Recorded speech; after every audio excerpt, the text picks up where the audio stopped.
principles of marriage. In the Old Testament, the Bible has a clear idea of marriage. However, at some point, there was a certain level of ambiguity. In Genesis chapter 2, verses 20 to 24, it says, "But for Adam, there was not found a helper suitable for him." Take note of the word helper here. The Lord God fashioned into a woman the rib which he had taken from the man. Then the man said, "This is now bone of my bones and flesh of my flesh. She shall be called woman, for she was taken out of man." That is why a man leaves his father and mother and is united to his wife, and they become one flesh. So it's very clear from the start of God's creation, we all can see that father and mother was already in the picture, so that every offspring shall come from a man and a woman. In other words, the basic requirement of marriage is at least a man and a woman, nothing in between.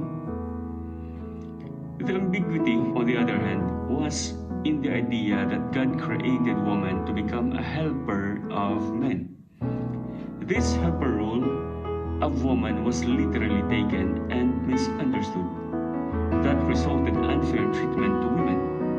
In fact, they were not even included during head count in the old times. Obviously, there was something wrong with the worldview on the role of women in a marriage and even in the society. In the New Testament, the role of man and woman in a marriage was explained.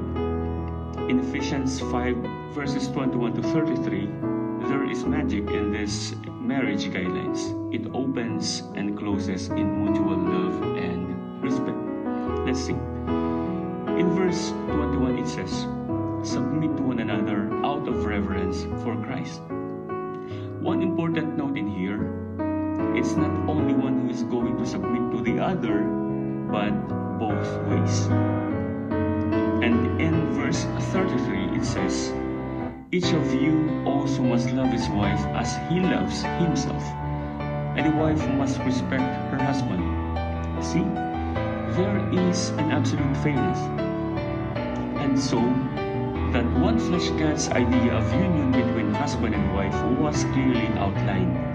That if the couple understood and accepted the marriage guidelines clearly by heart from verses 21 to 30, they will be ready to face that union we now call marriage, to fulfill that God's initial design of marriage, which is between a man and a woman. Let's dive into the verses in between. Verses 22 to 24, it says, "Wives, submit yourselves to your own husbands, for the husband is the head of the wife. Then wives should submit to their husbands in everything." You know, most men stops in here and instantly equates this verse to the Old Testament helper role of the wife.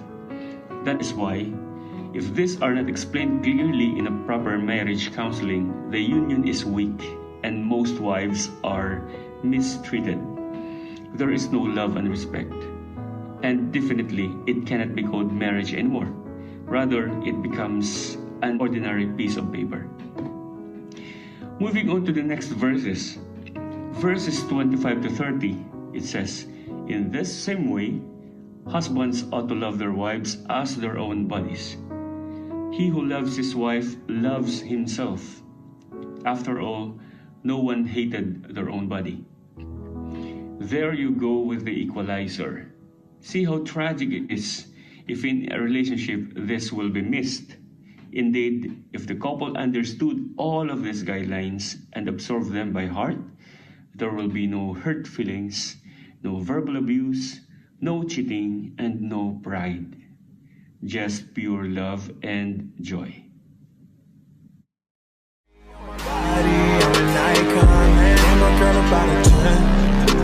Fuck her in the Benz.